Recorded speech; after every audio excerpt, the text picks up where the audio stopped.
Humans of the cardboard, welcome back to Just Nuts, guys. Today we're looking at three new V Jump subscription bonus cards. They're cool. They're getting imported from the Yu-Gi-Oh manga. It looks like they're GX based, which is cool. We've been getting a lot of like GX manga cards recently. We also have the reveal for the next V Jump promo, and this one may also get some people excited as we get there. So let's start off here with these three cards. 'Cause these are a little less hyped to me overall, I think, but still interesting. So let's check them out. We start here, of course, with Dragonic Warrior. This is a Chaz Princeton card, it looks like. It's a dragon monster, fire, 4, 1500 attack, 1000 defense. I guess this makes this searchable by the Sengen Kaiman. So I guess that makes it just like a 4 of instead of a 3 of, which is fun. You can only use the effect of this card's name once per turn. You can discard one card to special summon a level 4 lower dragon monster from your hand or deck, except for itself, but its effects are negated. This is cool. I mean, it's fine. It kind of goes into this pool of generic, decent dragon starter cards, right? We already have the Red Eyes one, the one that searches God, all the Red Eyes cards have like the exact same names except like one word off. So it's the little one, the baby black metal one that you link into a link one, then it searches the big one. The big one summons, the big one searches you, or reborns one, and then you go from there. You have oh my gosh, what's that other one's name? Safer. You have Safer. They have like a list of like plenty of decent dragon starters here. This kind of goes into the pool there. It discards for cost, which is a little bit tough. So if it gets negated, you do lose the card from hand, which is annoying.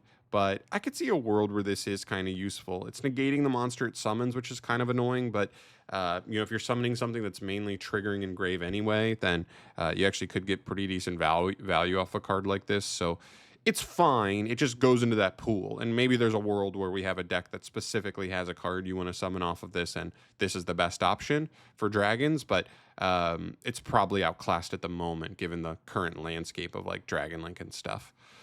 From there, we move to the second card. This is Nurikabe, or the Apparition. He's horrific looking. Look at this. It's like two giant hands coming out of the waist, coming out of a pair of underwear down here. The underwear has 3 eyeballs. The legs are so tiny. It's a little off-putting. This card's terrible looking. It's just terrible. This is a zombie Earth level 4, 900 attack, 2000 defense. You can only use this card's effect once per turn. If this card is in your graveyard, except the turn it was sent there, you could pay 1,000 life points, then target one other zombie monster in your graveyard, special summon it and this card, but their effects are negated. Also banish them when they leave the field. This card is unplayably horrific for 2025 standards. It just is. Sorry if you love zombies. This card is not the move. One, this card falls into that category with zombie monsters that like it's another zombie that is literally nothing in hand. B is literally nothing on field. You need to get this engraved for this to do anything. And even if you do, getting this engraved turn 1 means you can't use it this turn. You can't use it on your opponent's turn 2, and you can only use it on turn 3. And it negates the monster it summons back. So this card is insanely bad. Like the juice ain't worth the squeeze. This card, for those 2 reasons of being slow and being another just one of those zombie cards. There's like, it feels like half of the monsters in the zombie type period are this. They do literally nothing until they're put in grave, and so they are immense bricks for the deck. And you don't want to play too many of those. You're gonna have to play a couple in some zombie builds just because like your deck is graveyard oriented, but those are the ones like you're willing to play. This one will never be one of those. It won't. This card's terrible. And lastly, you finish up from the V-Jump subscription bonus cards with Einroid, a new Roid card. I'd love to see Roids get a new wave of support, man. They need a big one, though. That's the problem. They have like a good field spell, a couple decent main deck monsters. They have like a Searcher. They have like one that like Foolish is, I think, like a Roid monster. And they have a crazy counter trap. It's just they're a fusion deck, and that's supposed to be their shtick, and all their fusions are like unplayably terrible. They're so bad. So yeah.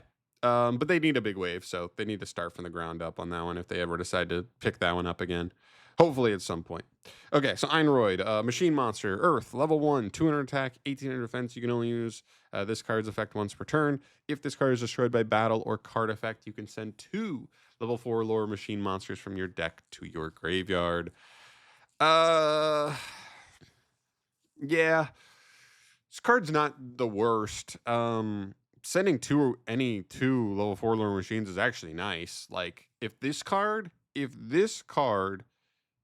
was just on summon instead of needing to be destroyed, I would legit be like, wow, is this just the best normal summon in Crystron's now?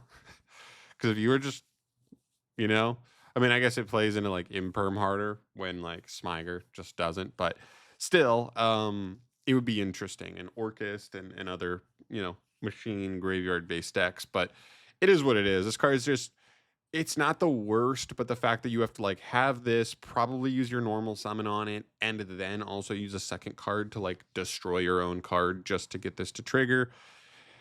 It's just probably asking too much, and I don't see too many scenarios in like a 2025 world where this makes sense. If some like perfect card comes out, right? Like let's say even it's a specific Roid card, and it's almost like the rescue AC telly where it's like summon a Roid monster from your deck, then destroy one monster you control. And then all at once it's basically saying it's a quick play spell that just says like foolish 2 machine monsters. And then maybe we're talking and you play this card as a necessary brick just to get a double foolish burial for machines.